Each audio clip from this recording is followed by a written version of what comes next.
David, ¿cómo estás?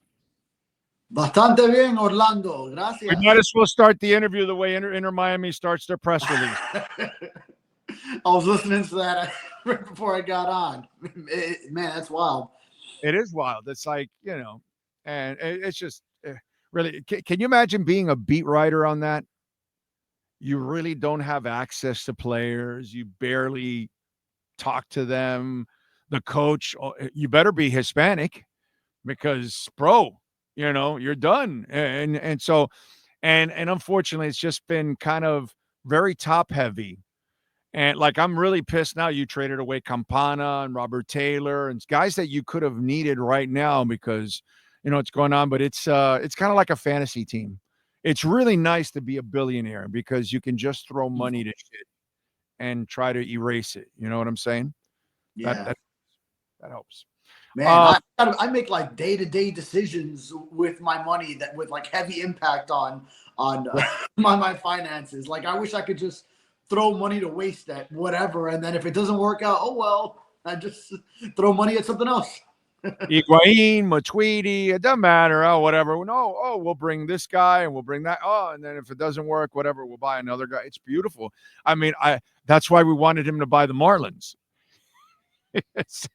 Because that's exactly what you need in baseball. The guy that is willing, or woman or family that is willing to spend. All right.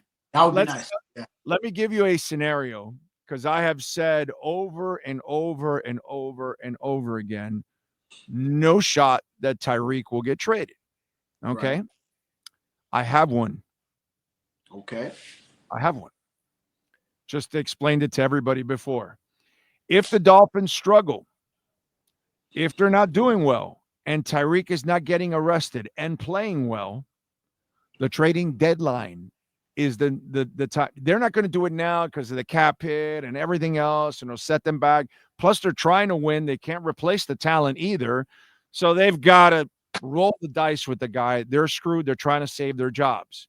But by the trading deadline, if the team's not playing well, if the playoffs don't look realistic, but Tyreek is playing well and he's not in any trouble up until then, whoever trades for him is only renting him for a few weeks because the Dolphins or that team is going to release him at the end of the year. And you're already into the season. So at that point, you don't care. Just like in the draft, you said, no, we'll turn this fourth rounder into a third rounder in 2026. This is better for our team in the future, which is true. Well, if you're not playing well, the trading deadline would be the opportunity because the team would pay less for Tyreek. They also have to carry him less on the roster. And Miami will then end up getting probably a better pick than they would now. Because if he plays well till then and is not in trouble till then, somebody will give up a higher pick at that moment, maybe even a third rounder, because they're renting it for their own playoff run. Your thoughts?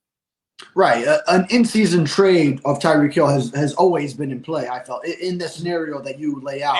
I think it's the only one in play. I don't think the – Yeah. Because I've always thought the statute of limitations on what we've always said that the Dolphins won't trade Tyreek Hill is just – I'm thinking just going into the season, like this offseason.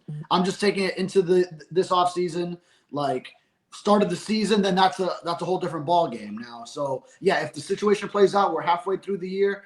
Now the Dolphins, the schedule came out this week, and I feel like the first half of the schedule is the softer part, where that's where they should stack up some wins. It sort of lines up. I know, don't do that because last year we said the same thing and it didn't work out. The schedule game. I know. I stopped that like a decade ago. You gotta stop this. The schedule game will burn you every time.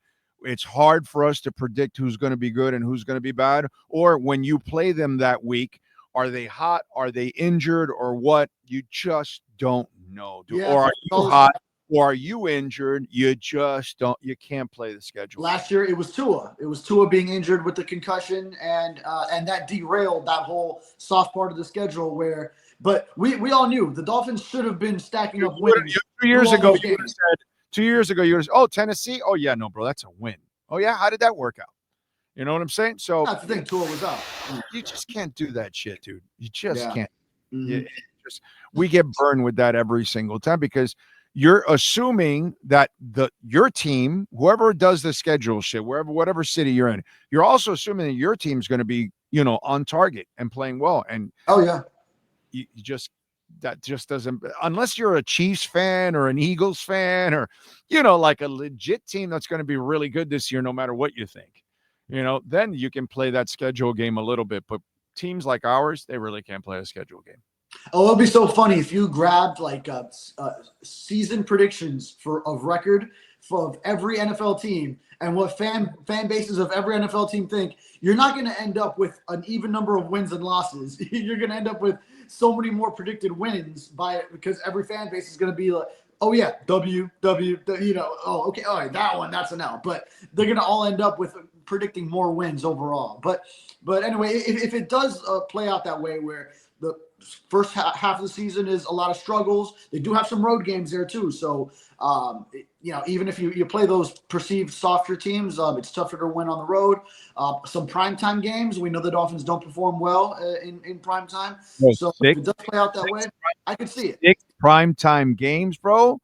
6 prime, because I count the Madrid one a primetime game because for me, primetime is not just because it's evening. Prime time for me is you're all alone, bro. Everybody, there's only one game on. So yeah, you gave them 5 night games, but you also gave them that Spain game, and that's 6 for a team that they don't deserve that, dude. Right. And it's a very unique kickoff over there because it's 9:30 a.m. here, but over there it's going to be, I think it'll be 3:30. I'm not sure if it's 2:30 or 3:30 by November with daylight savings and whatever. But so I mean, it's closer to like being one of those 4 o'clock kickoffs, which is more of a spotlight on you than a 1 p.m. regular season game that you're used to. So it still is different, and obviously, playing in another country. It has a big game feeling, especially when it's 2 good teams, like it was Dolphins Chiefs in Germany. So yeah, I agree with you. That is the same sort of impact of prime time. Yeah. Damn, those tickets are expensive. Look. Those tickets are expensive to fly out there, bro. Jesus. Anyway, all right. What'd you think of the whole schedule release? Tyreek's reaction to it. But the real question I have for you, because everybody can say, oh, Tyreek, he has a sense of humor. I personally think he should have stayed shut and not say anything whatsoever, because in the end, the guy that's got to be going like, bro, what's going on here is Stephen Ross.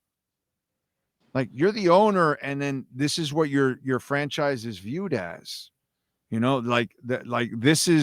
This is what we're looking at. Oh, the Dolphins. Oh, it's Tyreek getting arrested by the Coast Guard. And that's a bad look for the owner himself. I think that's the part that we don't talk enough about. We talk about how the Colts apologize. We talk about how Tyreek was, having a sense of humor and all that good stuff. And we're, whether fans were pissed off or laughing about it or whatever, but in no way, shape, or form can Stephen Ross be happy about this and be happy that his player is also making light of his own, problems. Yeah, it does speak volumes that's the first thing that comes to mind. So another NFL team, right? So schedule release video, the social media teams, the video teams for all the NFL franchises, they're supposed to come up with whatever ideas to take jabs at the other team. What's the first thing you think of when you think of the Dolphins? If you're in Indianapolis, anywhere, oh yeah, all right, let's take a stab at Tyreek Hill. That's just the low-hanging fruit that is there for other teams, other fan bases to attack on the Dolphins. And was it insensitive? I mean, because Tyreek Hill puts himself in this position. So I don't know. I feel like the Colts more so had to delete it for the Minecraft aspect of it with Microsoft and the rights that they had to the video. But maybe just at the same time they were getting some flack on social media, so they decided to loop the Tyreek Hill part into it. So I don't know what the full story is there, but and Tyreek Hill not one to be offended. So went ahead and said, hey, I thought that was funny, but yeah, if you're Stephen Ross, you have to look at that and say, this is the perception of my franchise. This is the first thing people think of. Now, does everyone do that? Like, all right, the Chargers are always one of the better teams in producing these videos, and they had the Dolphins on the schedule. And when they had the Dolphins, and they did the Baker Mayfield is on the yacht with Tua thing. They poked fun at that. They had the inside of the yacht in their video had Justin Herbert on the elevator. The same elevator that the Dolphins always use. They had Tyreek Hill in there, and they did the Mike McDaniel sprinting away thing. Like, so they had fun with like a lot of other different things you could find with the Dolphins. So I guess they probably thought of it and maybe said, nah, let's just stay away from Tyreek Hill getting arrested. I'm sure that the Colts people are stupid. They did even the Minecraft stuff without even asking and getting permission. So that's really what got them in trouble. That Microsoft was going to sue their ass. And they had to remove that right away and apologize and all that kind of crap. And it's funny because I use anything. I barely use anything from the NFL. Why? Because I've already been attacked by the NFL. I had to I had to write a letter and promise that I'm not going to use, a whole bunch of video of NFL and all that, because we were using a bunch of NFL stuff at the beginning of the platform. And then all of a sudden, the NFL came after us, and I was like, okay, well, I'm not going to use any of that stuff anymore. And we barely use, if anything, we'll use like a little audio clip or something because we can't get tagged for that. But, bro, we don't touch anything because the NFL is real touchy about it. And then this whole thing that the Colts do with Microsoft and Minecraft and all that, and they're about to get sued. It's just funny how it turns that way, dude, because I know personally I've been through it here on this platform. Something that I never knew about because I've always worked for an entity. So they handle all that kind of stuff. But when you are your own, you end up finding out about your own, and you got to get a lawyer and all that to handle all that. And that's a pain in the ass, dude. Yeah, don't want that. And yeah, every season we're reminded by the Dolphins communication staff of these league-wide rules of the limitations on how many seconds of video you're allowed to use per day. Of the interviews, the very interviews that we are attending and asking the questions, how much we can film the video and put it out there. They gave me a minute and 40 seconds every day. Okay, I hear 90 seconds now. I don't even use it. Basically, I basically told them go fuck. Fuck you, bro. I don't need your video, your audio, whatever. I'll cut a little audio clip out of it. If you're just gonna, that's why I stopped also going, because I used to go and get interviews and post them, and then they give me shit for me going to go post my own interviews. Like I went and did the work with Sean. We went and recorded the interviews, and then when we post them, then the NFL comes after us for posting. And it's like, bro, I'm promoting your league. Screw you. It's like this on X. I didn't pay for my check mark. and I know my posts and all that are not going to get nearly as much exposure. An agent friend of mine goes, dude, I want to send you a DM, but I can't send you a DM because you're not verified.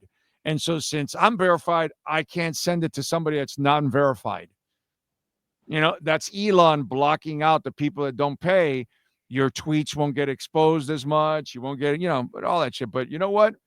Again, I tell Elon to go f himself also. I'm not going to give, just because he lost his ass buying Twitter, I'm not going to give in to him. I know most people did and all that kind of stuff.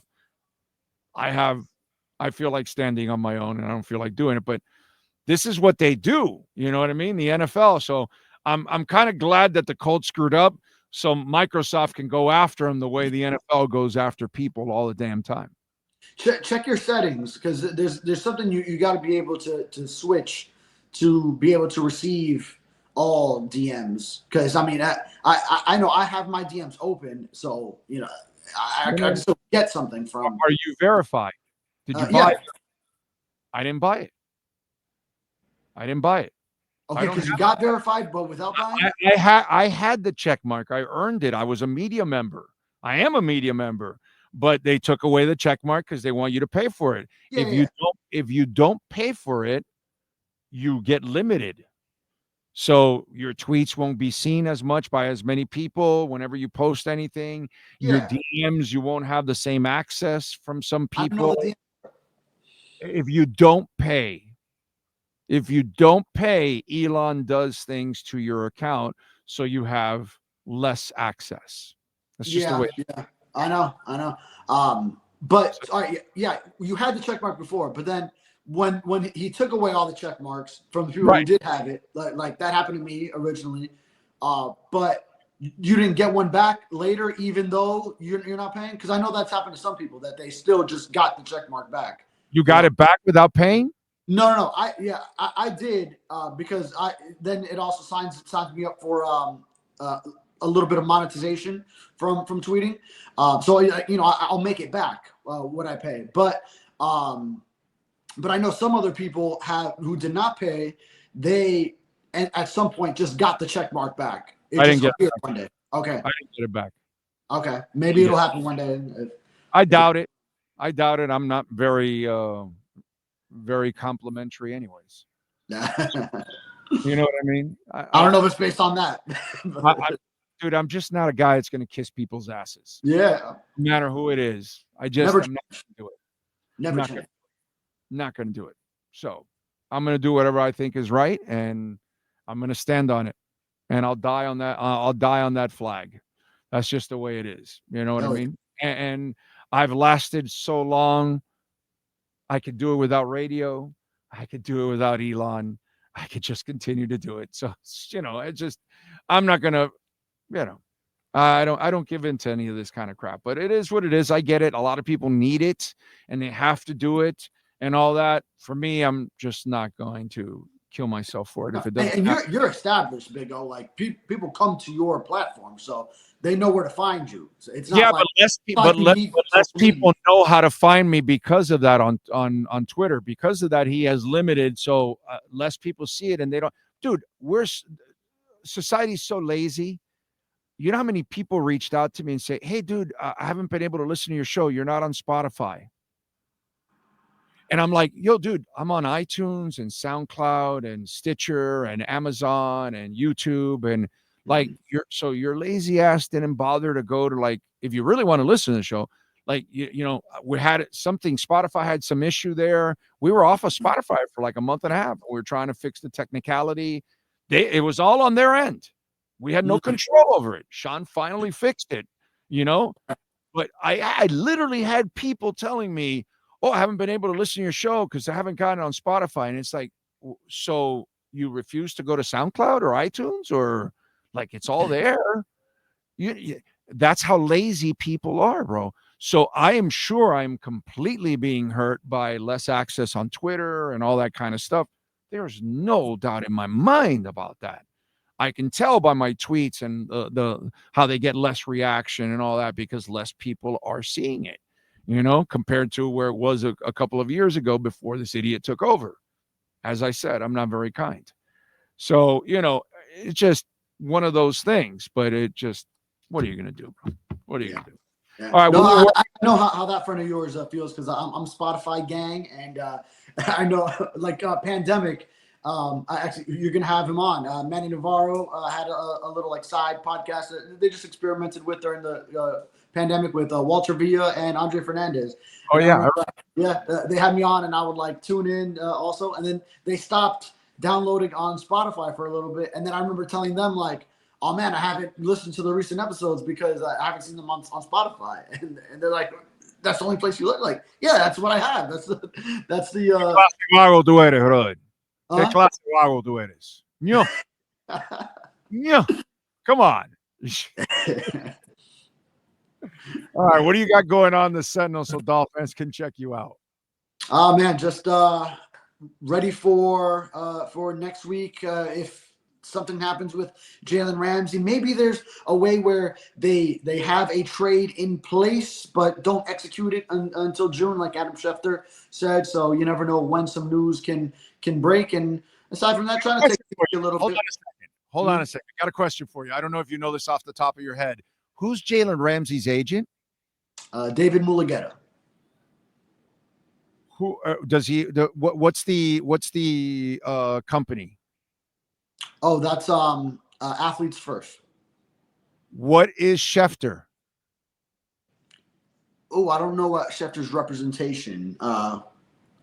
Would it's them though, or I don't know. oh, That's why okay, no, I don't think so. because Yeah. the cynical son of a bitch in me, when Schefter tweets out, there's more interest in Jalen Ramsey than people expect. I'm going, oh my God, this guy's represented by the same freaking agency. I'm not sure Adam Schefter's That's representation. exactly the first thing I thought. I go, oh, wait a minute. Because really, I'm like, how can there be a lot of interest in Jalen Ramsey when there's a lot of money on the line? The Dolphins can't really ask for much. They don't have leverage. You're going to have to take on a lot of salary. People don't have that cap space right now available at this point in time. So how can there be a lot of interest in him? And then I think right away, I've been in this so long, I'm like, oh, wait a minute. He's in the same agency as Jalen Ramsey or something, and he's doing a favor to the agency by throwing it out there and seeing if any other teams will bite and increase the traffic for him or something. That's what I thought of right away. And I wonder, so I don't know, dude, if you can dig out there. I just didn't bother to look it up. I wonder if Schefter and Jalen Ramsey's agencies are the same. That's all I ask. No, well, you see, what I've noticed is a lot of Jalen Ramsey's news or David Mulugeta's clients' news is getting broken by NFL Network. Actually, is what I've caught. Like when Jalen Ramsey got hurt at training camp, then Ian Rappaport was the first one to have. How did Schefter get this first? Now Schefter, he is always getting Drew Rosenhaus's clients' news first. Right. So if you want to pick up on tendencies, that's what I've figured out is like the guys who Drew Rosenhaus represents. Adam Schefter is always breaking that news, and I've noticed NFL Network is always getting a lot of, like Jalen Ramsey specifically. Any news with him, like when he was coming back, when he got injured, all that, it was NFL Network on top of it. So if you want to start like putting some, so it was interesting that Adam Schefter had that report, but now it wasn't like a breaking news. It was kind of like this is just like where he's reporting what he's hearing, where he feels things are. So. Right. Ray says it's CAA agency for Schefter. Okay. So that's not so if that's not the same as Ramsey, so it doesn't go. Yeah, so. No. Yeah, and Ramsey's news would have been broken by Schefter the past times if that were the case. So right. That lines up. I just have a hard time believing that there's that much interest in Ramsey. Maybe what he's talking about is more like teams inquiring because they're saying, okay, if Ramsey's available for a steal, right. Even though it's at his salary, like, all right, we'll pay if all we got to give up is a fifth or something like, like a fifth next year, whatever. So it's probably like a lot of teams just trying to see how much they can steal him as opposed to like really trying to bid, Yeah. I'm with you there. All right, follow him on Twitter at David Furones _ and make sure you catch his work there at the South Florida Sun Sentinel. David, have a terrific weekend, my brother. We will catch up on Tuesday. Yes, sir. Sounds good. Thank you. There you go. Welt Rheaume, 954-966-4646. Bankruptcy, homeowner property damage, condo damage, criminal defense, business owner claims, commercial litigation, personal injury. You're going to love these guys, Jeff Welt and Daniel Rheaume, the personal attention that you're going to get. That's what it's all about, folks, okay? You're going to get guys these are the guys that are going to handle your case. Jeff Welt and Daniel Rheaume. They're going to communicate. They're going to talk to you. They're going to walk you through everything. And by the way, the consultation is completely free. So if you're not even sure you have a case or not, call them. Run the case through them. Ask them, hey, do I have a case? And they'll tell you. And then you're ready to go. Sometimes, they handle a lot of things. Maybe they may not handle your situation. They're so cool, they might even tell you somebody else that they know that can help you out.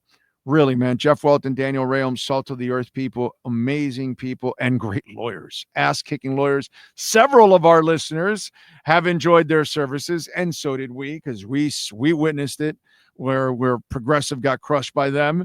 And many of our listeners now over the years, and a few are in the middle of it right now because everything that happened in the West Coast and everything else, lots of our listeners throughout the state have called. Central Florida, West Coast, here on the East Coast, call them 954-966-4646.